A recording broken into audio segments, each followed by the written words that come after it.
What's up, everyone? Welcome back to another review, and this time we're taking a look at Fantastic Beasts and Where to Find Them. This is the first of three prequel movies that take place in the Wizarding World before the events of the main Harry Potter franchise. This is also the overall ninth installment of the Wizarding World franchise. The film is directed by David Yates, who has pretty much been directing anything related to Harry Potter since movie 5, and J.K. Rowling also writes this script. The the concept of Fantastic Beasts is from a 2001 guidebook that Rowling had wrote under the pen name of Newt Scamander, who is a character that was referenced in the early Harry Potter films. So basically, this movie follows the character of Newt Scamander and his journey through 1920s New Wizarding World, New York. That's right. We get the American version of the Wizarding World in this film. So, with all that being said, let's talk about it. So, my overall thoughts on Fantastic Beasts are as follows. I didn't think this was a bad movie, but I didn't think this was a good movie either. I found this to be a very, very middle-of-the-road movie. I think it's a film that has a very strong cast. You've got heavy hitters like Eddie Redmayne, Colin Farrell, Catherine Waterston, Dan Folger. The movie also has an appearance by Johnny Depp. You have Jon Voight, like Ezra Miller, whether you like him or hate him. I don't really like him. I think he's a horrible person. But with that being said, you actually have some pretty good to decent actors in this film. You have connective tissue with David Yates. Again, it's David Yates. Like, can this franchise move away from David Yates? If you're taking the Harry Potter franchise in a different direction now by going back into the past. Maybe you should have, put a fresher eye on this thing by not bringing back David Yates. Maybe bringing in someone new and original, maybe someone fresh that could bring a different perspective to the franchise.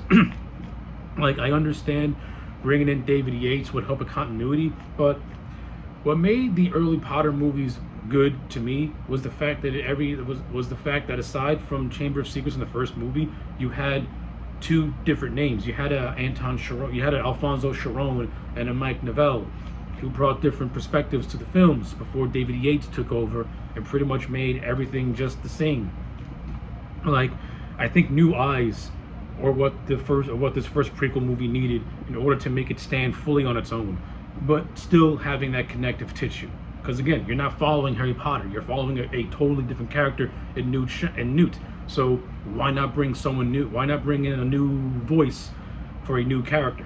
I mean, that's really my biggest complaint when it comes to the production of the film, is the fact that it's David Yates, and he just brings that David Yates style. And there are moments where I think his style is good, and there are moments where I'm like, okay, you still got the same problems I had with your other movies. Your pacing is deliberately slow and tedious and boring.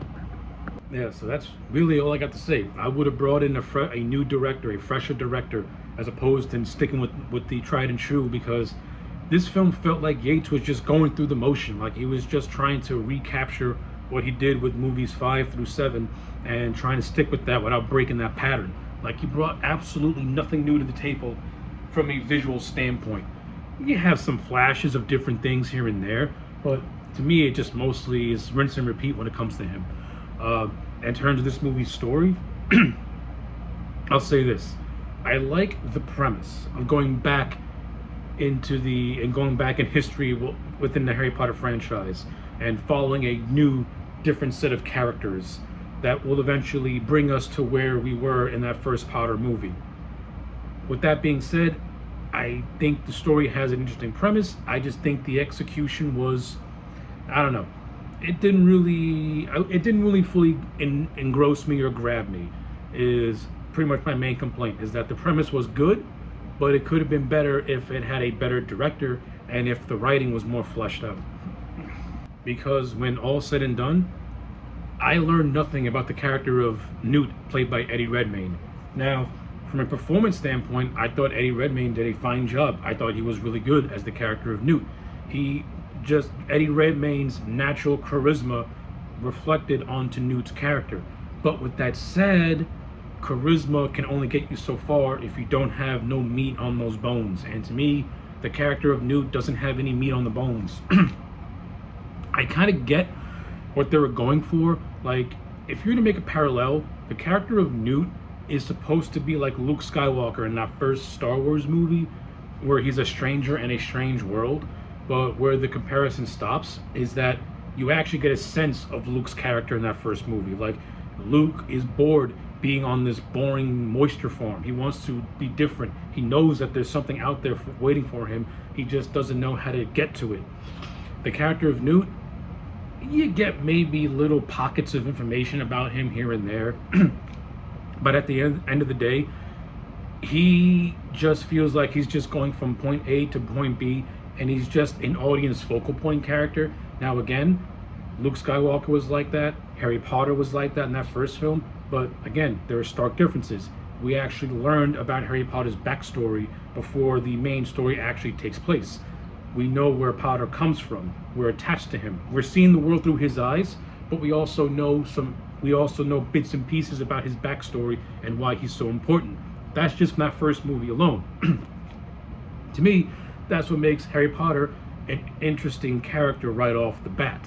He's learning about himself as we are. He's learning why he's so important as we are. The character of Newt, we get none of that.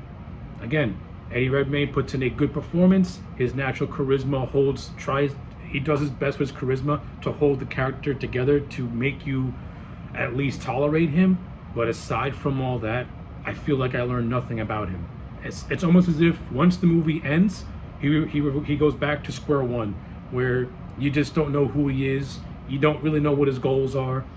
And again, you get bits and pieces about his backstory, but you get nothing about his backstory at the same time.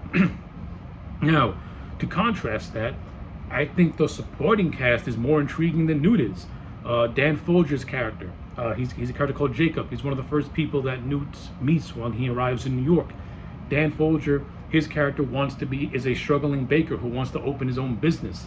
The whole plot starts when they switch bags by accidents, and then Folger releases a bunch of beasts that are inside Newt's bag, and the whole movie's about them trying to collect these beasts. But again, the character of Jacob, he actually has a goal. He actually has something about him that you like. He's a struggling baker who wants to open his own business. He falls in love with somebody. He develops friendships. He develops relationships. Like, to me, Dan Folger is the more interesting character in this movie because at least he's fighting for something. He has an end game. He has a goal. At the end of the movie, he gets to accomplish said goal.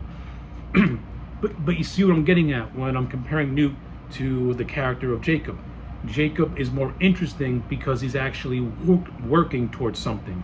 Newt is not interesting because at the end of the day, he's not really working towards anything. He's just doing what the plot wants him to do, which is to collect the fantastic beasts that have escaped. And that's basically it. He has nothing else going for him. I mean, yeah, the movie teases a romance with him and the Kathleen Waterston character of Tina, but I don't really think it goes anywhere aside from the foundational piece. Like, they don't have no kiss. They don't really share feelings about one another. Like, they're just there. Again, to go back to the character of Jacob. Jacob, to me, has a better developed romance with this character called Queenie, who's actually a friend of Tina. And it's actually slightly interesting because in America, it's illegal for wizards to have relationships with muggles. That's intriguing. That's interesting. That's a forbidden romance. To me, that's what makes Jacob's character much more interesting, because he's in a forbidden love. Newt, again, he doesn't have anything going for him. And I don't want to harp on this, but it's true. Like, watching Newt on screen, I'm bored. I want to go to Jacob because he's a more interesting character. Not to mention, Dan Folger is just funny, and he has some funny moments that I got some chuckles out of. But I will say this, though. Newt and Jacob, when they do have screen time, I think their chemistry is actually pretty cool, and I kind of get that Harry and Ron parallel with those two. And aside from that, you also have other characters in the supporting cast who I think are pretty good. You have Colin Farrell, who plays the character of Graves, who was more or less the main villain in this movie. I like Colin Farrell as an actor. I thought he brought the right amount of just intimidation and just shadowy, just intrigue about his character. Now, I'm not all that thrilled about the twist with his character, because I think it just undercuts the movie for me. I think it would have worked better if there was no twist. and he was working for the lead villain. And when I talk about the ending, I'll address that in more detail. But when Colin Farrell is on screen, he's Colin Farrell. The guy is pretty much good in almost everything he's in, and this is no exception. I like him as the character of Graves. I thought he was a decent villain. He's no Ralph Fiennes, but he's good for what this movie has to offer. You have Ezra Miller, who plays this character by the name of Credence. He's the adopted son of this of this woman known as Mary Lou, who is very, very abusive towards him. And this is the person that Graves manipulates, because since he comes from an abusive background, someone like that is very easy to influence. Kind of similar to how Lord Palpatine influenced Anakin in the Star Wars prequels. They kind of get that a little bit with Graves and Credence. I thought Ezra Miller was okay. I thought he played that awkward, socially awkward character that Credence is pretty decently. And I'm not gonna lie, I do like some of the scenes with him and Colin Farrell. That's where David Yates taps into the more darker aspects of his style when it comes to the Harry Potter franchise. And to me, those are the better directed scenes, because it just feels like you're watching just like this intense, just almost borderline horror movie where Graves is just looming over this guy and just heavily influencing him. I thought those scenes were pretty good. I think that's when Ezra Miller does his best acting in this movie in general. You also have Jon Voight, who plays this character of Henry Shaw, who is pretty much out for revenge because his son Henry Shaw Jr. was killed during a scuffle. So listen, even though Jon Voight is a minor character, he at least has a goal. He at least wants to see something be seen through. But now you see what my biggest problem with this movie is the fact that the side characters have got something interesting going on with them, while our lead character, he's basically the blankest of blank slates. And I don't like it, because it makes everyone else around him, it makes me want to follow everyone else's individual story and just completely ignore him. Newt feels like a side character in his own movie with no development, while these side characters feel like leads in Newt's movie. I don't know. To me, it just comes across as very lopsided. But again, I do appreciate the references and nods to the greater Harry Potter universe. We get a name drop of Albus Dumbledore. We get Hogwarts gets a mention that one of the characters mistakes as hogwash. And I thought that was actually a pretty humorous line. Of course, we get the references to Muggles and stuff like that, which are pretty much a derogatory term towards non-magic users. So I like that stuff. Like, this movie firmly sits in the Harry Potter universe because it has that aesthetic, and it has those references that lets you know that it's still part of that world. And plus, you also have the character of Gellert Grimwald, who is the lead villain of this film, who is played by Johnny Depp. And I mentioned Johnny Depp, so I might as well just get the twist. So Grimwald was a character that appeared in the later Harry Potter films. This movie is basically Grimwald is basically the Voldemort of this movie. He is this dark wizard with immense power who, when you get to the twist, was revealed to have been Colin Farrell's character the entire time. I have a problem with this because I think it would have worked best if the character of Graves was his own separate character that was working with Grimwald instead of Grimwald just masquerading as him. I understand you get to play up that devious nature, and the fact that he infiltrated undetected does make him very conniving. But again, I don't know.